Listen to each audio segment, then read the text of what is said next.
there's evidence to suggest that when guys are really low on testosterone, they may have worse outcomes when it actually comes to treating the cancer. I'm about 72 years old, have a case of erectile dysfunction based on the last few years, medical reasons probably. Had prostate cancer by treated by radiation and the hormone shot. Since then, it's been very difficult to get any kind of erection at all. Is there any solution realistic that I can go to? Awesome. Thank you so much for sharing that. And thanks for sharing your question. And I think that you are not alone with this question. Now, unfortunately, what's happened with prostate cancer treatment is that it's almost like once you've been through the treatment, everybody is just like, okay, well, you're cancer free and go on back to life. And people kind of don't stop to think about the importance of the erection. And so what I want to share with you is the fact that you got to hold your doctors accountable a little bit.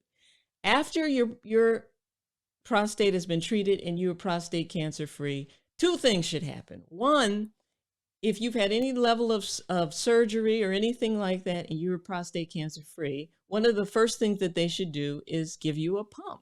You should be pumping. Pumping is one of the oldest forms of penile rejuvenation, right? But then another thing that they've got to do is, now that they've knocked all your testosterone out, they've got to talk about when are they going to put you back on testosterone. So let me share this with you, because some of you are like, no, my doctor says I can't do testosterone. I want you to share this article with them. This was published in January of 2021, and it's basically, the title is Testosterone Therapy After Prostate Cancer, and it's a review of literature. And what I want us to focus on and pay attention here to, look at the results section over here. There exists evidence that severely hypogonadal levels of testosterone may lead to worse outcomes.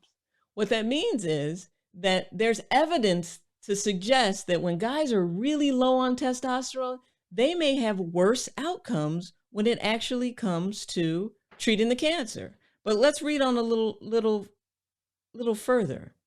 It says, more recent research has begun to elucidate the effectiveness of bipolar androgen deprivation therapy in the treatment of prostate cancer.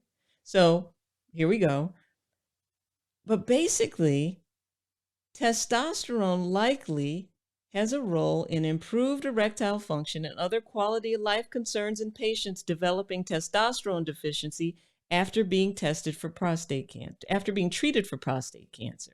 Then they go on to say, testosterone therapy should be offered to select hypogonadal patients who have a history of definitively treated prostate cancer.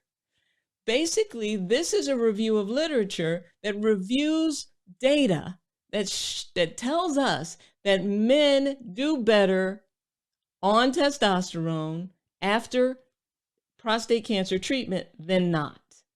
And that it's become very clear that when we wipe out men's testosterone, a whole bunch of other things can go wrong. So we talk a lot here about natural ways to do things.